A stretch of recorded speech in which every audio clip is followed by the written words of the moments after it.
Hi everyone, thanks for joining me. You're watching In Deep on the Delta. Today I'm going to be talking about what I call power finesse fishing, and for me this approach has been highly effective when I'm fishing here on the California Delta. But I guarantee wherever you fish for bass, whatever you're doing, whatever body of water you're on, this power finesse game will work for you. And primarily what we're doing is we're scaling down to lighter rods paired up with primarily braided line. We're using finesse fishing techniques. We're able to drop down the size of our bait. I'm getting a lot more bites, and I guarantee you when you use this power finesse game with the right rod and line combination, not if, when you hook that giant bass, that trophy bass, you're going to have a legitimate chance of landing that fish.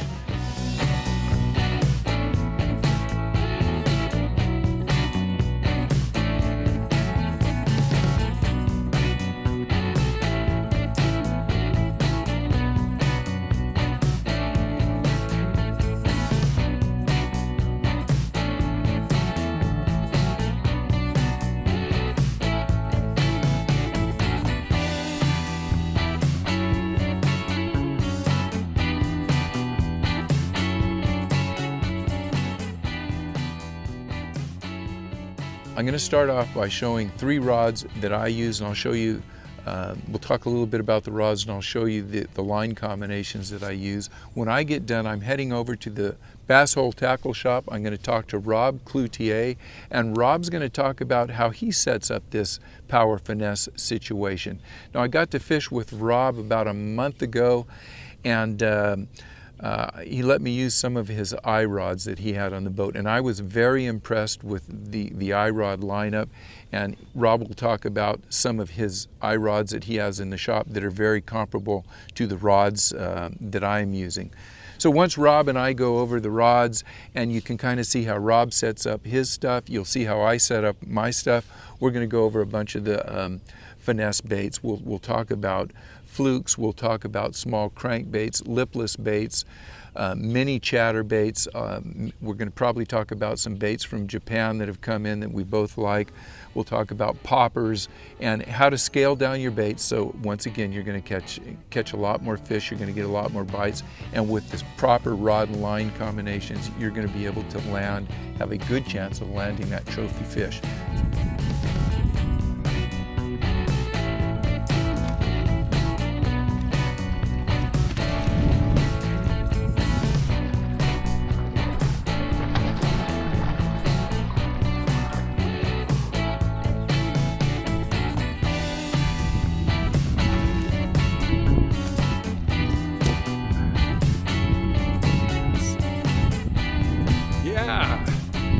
Okay, so let's go over the three rods that I want to talk about. The first one is a Shimano Curado 7-foot medium heavy rod. It's rated for, I think, 8 to 17 pound test line and maybe up to a ½ ounce bait.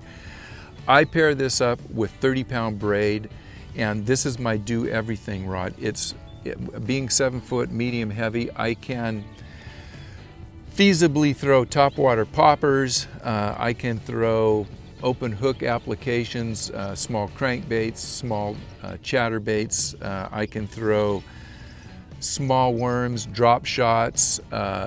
Open hook applications work great with this, but yet if I throw a small or a light, I'll say a robo worm with a T-rig, I have enough power to set the hook. So with this, I paired up with 30-pound braid, and this is my workhorse do everything rod. This is a Shimano Curado. I think it retails for about $200. My second rod is a little lighter rod. It is a 7'3" Megabass Levante. I think it might be a medium fast rod. I throw a lot of topwaters with this. With the 7'3" length, it gives me a little more distance on my cast. I've got a little more parabolic bend. I also set this up with 30-pound braid. And this is a rod that I don't fish a lot of. I fish primarily open hook applications. Poppers like the one I have on right here, bubble walkers, I will throw weightless worms, but I like to throw weightless wacky on this. Anything with an exposed hook I can throw on this thing. It is a blast to catch fish on, and just a lot of fun. And I think this rod is, again, right maybe in that $200 to $225 range. I mentioned that I throw 30-pound braid on this. You can see I have about 3 foot of mono. When I am throwing popping baits or walking baits, I generally put about 2 to 3 foot of 15 to 18 mono leader on, and that allows me to throw these popping baits, and when I'm working them, they don't foul back on the line quite as much. So that's the Megabass Levante. The third rod that I'll talk about is a 6 foot, it's another Shimano rod. This is a Poison Andrina. These are, I think, $350, $400. It's an expensive rod. This is a 6'10", and this is their jerkbait rod. And when I got this rod, I definitely wanted to throw jerkbaits, and that's another thing that we'll talk about, throwing small jerkbaits, anything from the 110 size, Vision 110s on down. So when I got this rod, it was great for throwing jerkbaits, but it also throws topwaters out of this world. I love fishing the small bubble walkers, small Ricos, things like that. And again, I'm throwing maybe 20 to 30 pound braid on this. If I'm throwing jerkbaits, I'll probably use a little longer leader, and I'll drop down to maybe 10-pound test. And with this rod, because it is so parabolic, it's got such a bend in it that I can get away with using lighter lines. A fun rod to use. This is a rod that I will not throw anything that doesn't have an open hook application. So small jigs with a weed guard on it, something like that, not for this rod. Anything T-rigged, not for this rod. Open hook applications. You can throw small crankbaits, you can throw chatterbaits and things like that, the minis on this. So 3 rods that I use that cover about 90% of all of my power finesse fishing. With that, let's head over to the bass hole. Rob will show you what he's got, then we'll go over the baits in more detail and the riggings. So let's head over to the Bass Hole Tackle Shop. Like I said, I was really impressed with the eye rods. I want you to show them the 2 spinning rods that we had, and you have one eye rod that you use for worming and bottom bouncing techniques. Then you have another spinning eye rod that you use for things like Ricos, poppers, bubble walkers, things like that. So I want you to show those 2 off. You also said that you had another eye rod that you can put a conventional reel on and fish like that. Yeah, so we're going to talk about that Corcus series right here. This is a IQ 702 medium. So this is a 7-foot 2 power. Again, all rods are based off of a scale of 1 to 6, 1 being that really noodle soft end right there. That would be a 1 power. A 6 would be a straight broomstick, flip in, punch in, big swim bait.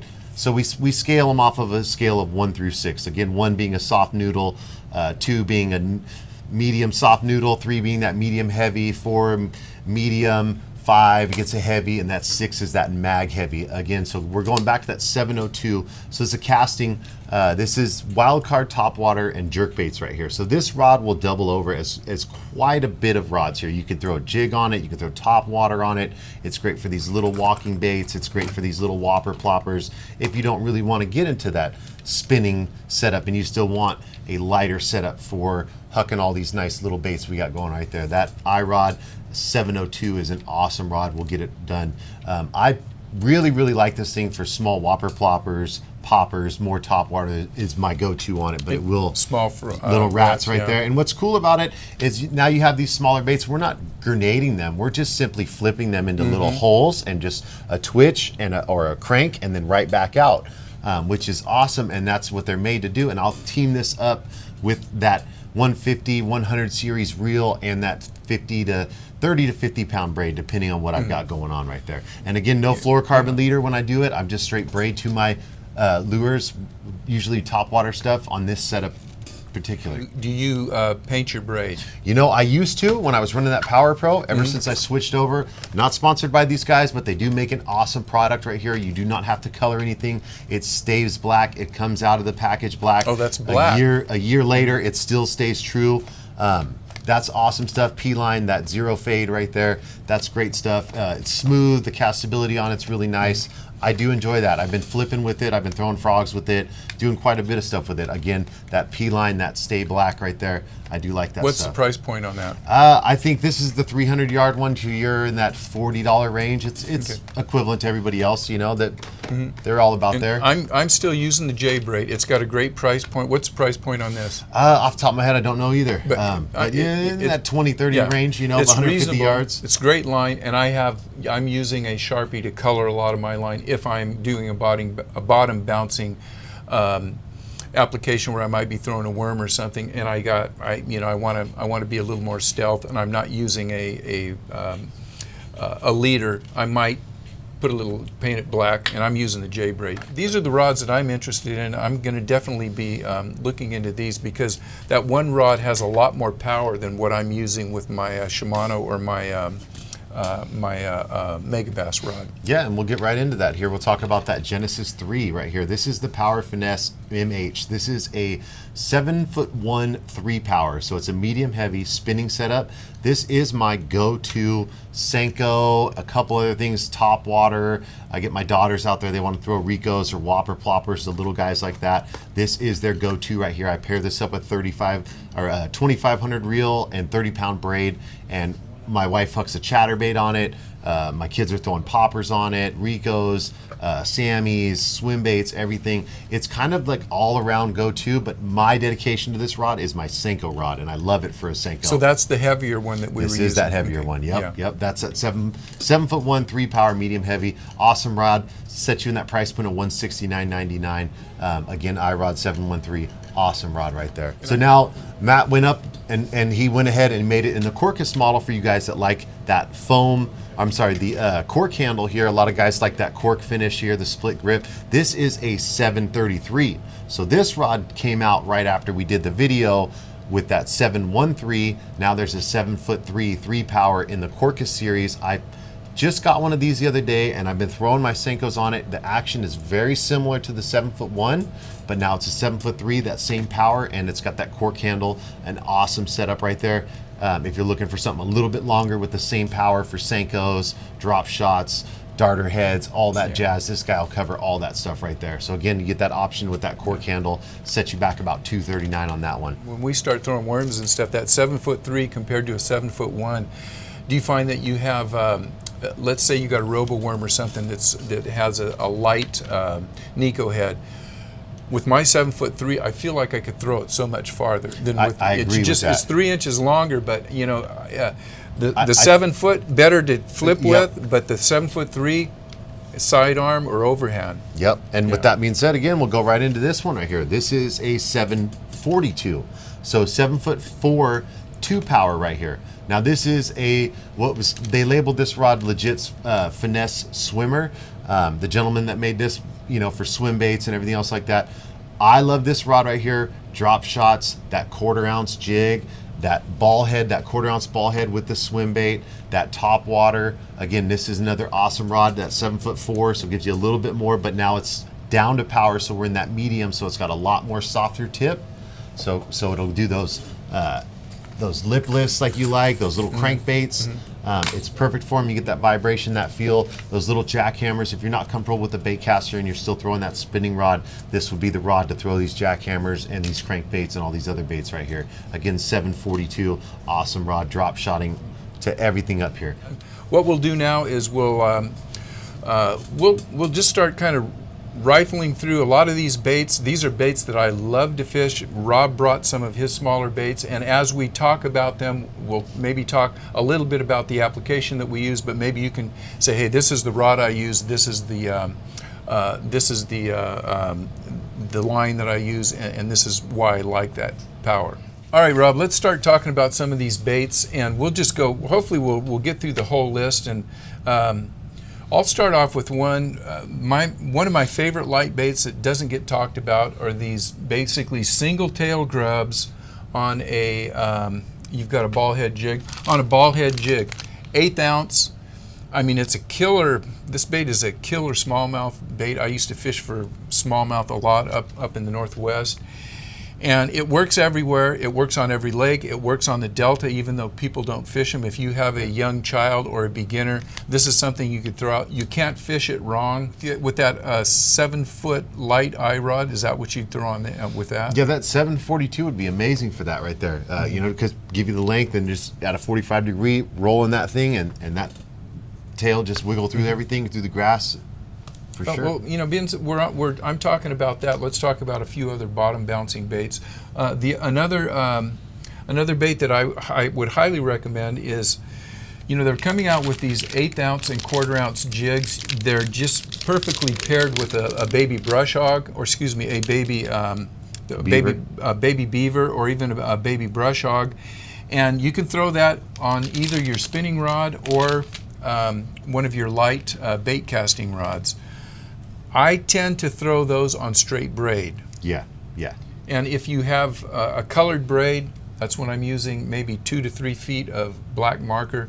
And I don't color the whole thing black. I like to blotch it out so that it's corrugated. And from what I have read and understand, that black all the way or whatever, straight lines don't do well. Corrugated lines blend into vegetation a little Talking bit more like camo it out? Yeah. Maybe a little dab here, a little dab there? Yeah, you don't have to get the whole thing black, jet black all the way. If it's, you know, if you got a little green, a little black, whatever, that's worked for me. So we got 1/8 ounce jigs, 1/4 ounce jigs. If you decide that you want to throw a T-rig, something like a Bronco Bug, I would probably throw this on the heavier spinning rod. That 713. But we're only talking about using an 1/8 ounce weight. This is something that it's not going to bury down in the vegetation. I've got a BKK hook on here. I've got an 1/8 ounce weight with a couple of bobber stops.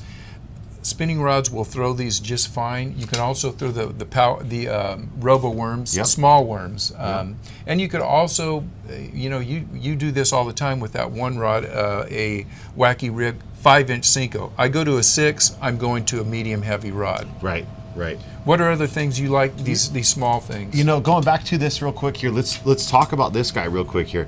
Now, that's the T-rig. This is that T-rig right here. And now I would throw this on that 7-foot 3 power, and I want that stiffer tip in order to bury that hook where I want it to be. So now, just a rule of thumb: when you're having to get a hook into a fish, I want a stiffer rod, right? We talk about that noodle rod that you have over there. It's really, really soft. An excellent rod for these open hook baits, right? You're gonna have an easy time setting the hook and keeping that fish pinned with that noodle rod on these open hook baits. If you were to throw this and you're trying, you'll have a fish on for a couple seconds, and he's not hooked, he's just holding on to it. You're having the time of your life. He's gonna open his mouth and he's gonna spit it right out. You're never gonna get a hook in that fish. So we have to make sure that we're pairing up the rods with the right baits in order to get these fish in the boat, on the shore, however we're catching them. So looking for that stiffer rod when we have a buried hook versus that open hook. Another thing that I would say, when I'm using a small jig like this, I cut off the hook, the weed guard. I cut it off. It doesn't make that much difference, but with that exposed hook, I could probably, you know, a nice sharp hook. It doesn't take as much to for that hook to penetrate. This is a fish guard to me. Talk a little bit about this baby brush hog fished either drop shot or with a small 1/8 ounce. Yeah, ball head. Same thing that. Those BKK hooks, you can get one of those inside there, the Permalock ones. There's quite a few different ways to do it. I mean, you could Nico rig it, band it, little 1/0 hook on the top, number 1 hook. Just an awesome little finesse bait that you can just switch around on a medium light rod and catch a lot of fish with the occasional big fish here. A great bait that's overlooked that we just don't ever go back on. We all grew up throwing them, but we never go back to throwing them again. Okay. Let's talk about a little bit about a few crankbaits and mid-level baits. You've got this Spro 60, a very small lipless. You've got a small. Is that a Spro? That is a Spro. Yep. And you've got this. You've got a very small little crankbait. Crankbait. Yep. And you've got a super small little mouse.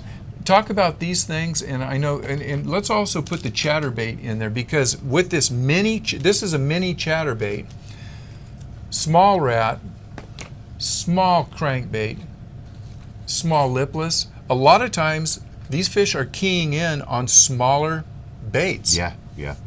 What do you like for that eye rod when you're throwing these? Again, going back to these right here, we're gonna stick with that 742 because it's got that softer tip, which is what we really want on these moving baits, especially these treble hooked ones like the crankbait and the lipless right there. Now this lipless can be fished multiple ways, fluttering it, kind of ripping it, or just straight retrieving it. It's an awesome bait, creates a lot of ruckus. It's got those real small BBs in there. You know, everybody's throwing the LVs, the LV500s, the rattle traps.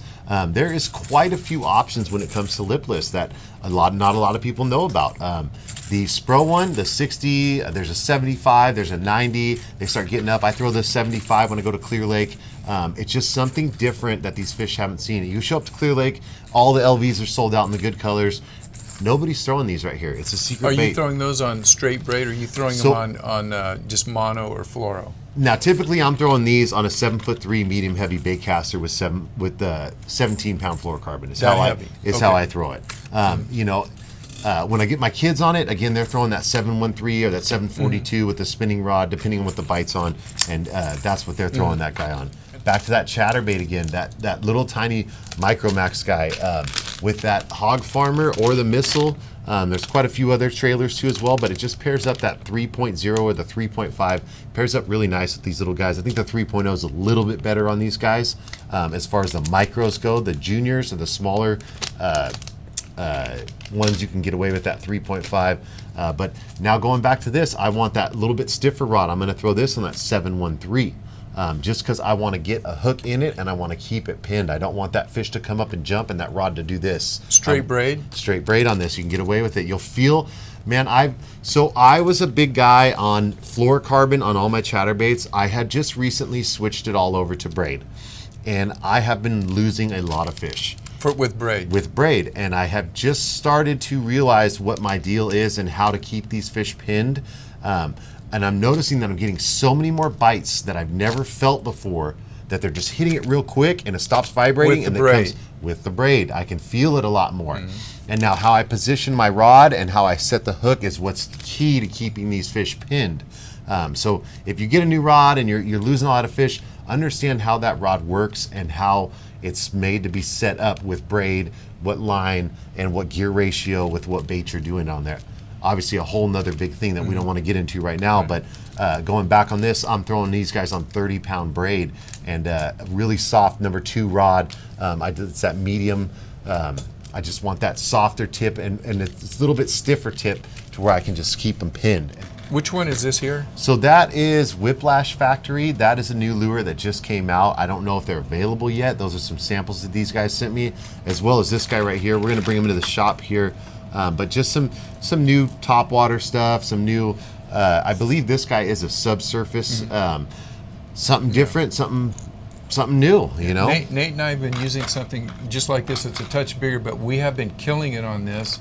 And the other thing that we've been catching a lot of fish on is this small Mikey. This is a bait that is overlooked, but I'm seeing this bait, man, I like this, and this is the right size. You can catch big fish on this. Oh, yeah. I'll be interested in this when you get them in there. But did we fail to mention whether you're throwing a spinning rod or a bait caster, a light bait caster, is this the skinny dipper or the easy shiner, yeah. Or the Kitex in the 2.8 to 3.8 with just the ball head on them? They catch a ton of fish on the Delta. I mean, same with that dude right there. That's never fished Bellows gill. Okay. That's the Bellows shad, the 2.8. Another awesome bait, a little smaller. Pairs up really good with the jackhammers, the mini ones. Just something different as a trailer on those guys, as well as just fishing this with just a ball head on there. Another awesome bait. You know, we talk about, again, going back to those smaller baits that we're dredging and moving around right there. This is the covert craw, and if I can get the package open here, we'll see what one looks like. Yeah, those are small. Yeah, these dudes are small. This is a Yamamoto. This bait really never took off, and I mean, this bait is super duper finesse. I mean, there is not much to this guy. Awesome little craw. There's a couple colors, green pumpkin, orange is what I brought in here. That paired up with a small little ball head And this dude right here can, I mean, you could go out and just have a fun day with this. You might get a big one, but man, you're going to catch a lot of fish with that dude. And you could, if you have an 1/8 ounce jig, you can use that as a trailer. And remember, you always don't have to thread this all the way up to the head. You can basically hook it just on the back hook and swing it. Not an overlooked bait, but one we haven't talked about yet is the River to Sea Bubble Walker. I throw these on spinning rods all the time. And we also have the 110 Juniors right there. Early January, this is my go-to. My kids are out here throwing these. They're catching fish on this striper, largemouth. I'm gonna throw this guy on 12-pound fluorocarbon. 10 or 12 fluorocarbon, straight on up. No leader, no nothing. I just don't have faith in the leader and my tying skills to the leader. I'd rather just go straight up with it. And then I'm only fluorocarbon because I want the line to sit in the water column. Not floating or anything like that, so that's why I loaded up with that. You know, I wish we had 5 different guys in here, everywhere from beginner to, you know, longtime fishermen, because everyone fishes these things a little bit different. I keep looking at this this baby brush hog, and I mean, this is one that you guys know. Alan Fong. Alan fishes this thing still does, religiously. yeah. He doesn't put it down, and it's just, you know, what was it, 20 years ago when these came out, you couldn't find one in the Central Valley because people were winning tournaments with big fish, and this was when a 5-pound fish in the Delta wasn't a big fish. They were winning tournaments right and left. You couldn't find these things. So what goes around comes around, and you know, you kind of recycle. I love these 5-inch worms, and one of the things I didn't talk about, when you go to your robo worms or your 5-inch worms, your cost goes down immediately. You get 10 5-inch Cincos in a pack compared to 5 if you're going 6. Or did they drop it down to 5 with the 6-inch?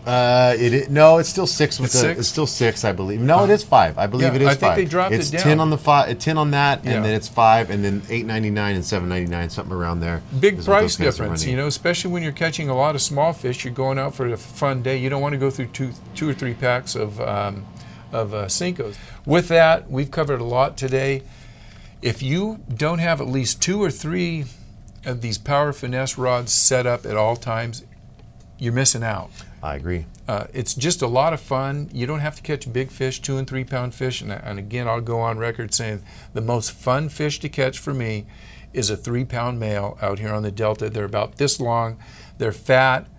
They're teenagers. They jump. They're acrobatic. They tug, and they can be there. They can be there. It's great to get that 7-pounder, 8-pounder. You set hook, it rolls over, and it's just, you know, you got a big one. But you know, if I can make a living out of catching those 3-pound fish, I do it all the time, especially on these spinning rods. Yeah, so, that's the funnest way. You know, before we get out of here, I'm going to let the cat out of the bag here. If you just want to come out here and you want to have an awesome day and catch over 100 fish coming up here in the next couple months right there, that robo worm, whether it be on a darter head 1/4 ounce or a drop shot 1/4 ounce, this Senko, the 5-inch Senko, the green pumpkin 297, 208, 925, these are color schemes that I'm talking about here. 021, that black and blue, those 4 colors, you will catch the most fish and the most amazing fish on that bait and this bait, as well as this guy right here with a 2-aught hook and a little tiny drop shot or split shot right here on the head of that, and just flipping it around everywhere. Between those 3 baits, you will have an awesome time here on the river. You don't really need all this stuff. It's supplemental. It's fun to throw. It's fun to catch them on there. But if you just want to go have fun and catch fish and show people what this place is all about, these 3 baits right here are ¡1 in my go-tos. Yeah, and throw them on a spinning rod. Yep, it's awesome. You have plenty of these iRods in stock? Oh yeah. Okay, and if you have any questions, give Rob a call. You want to throw the number out? They can reach you. Everybody knows here we're over at 6277 Bethel Island Road, Suite E. The full website, thebassholetackleshop.com, as well as my phone number, 925-813-9485. Come check us out. Check us out the website. Come out, check out our tournaments here. We've got another one coming up next week, June 7th, out of Orwood. That is a team tournament. Open to all, welcome to all. Please come out and enjoy the day and catch some good fish. Yeah, and if you're coming out to watch the tournament weigh-in, come early and have lunch or something. They make great food out there. I was surprised. I've been out there a couple times now. I haven't been out there in years, and I'll just come out there and eat. Yeah, it's awesome food, awesome scenery. All right. Thanks, Rob. You guys get out there, have fun, and if you have any questions, hit me up in the comments, or you can come in here and talk to Rob directly. And I can't say enough about fishing these light rods. It's just been a blast for me the last couple of years. I'm going to keep doing it until I can't do it anymore. Right? All right. See you guys on the river.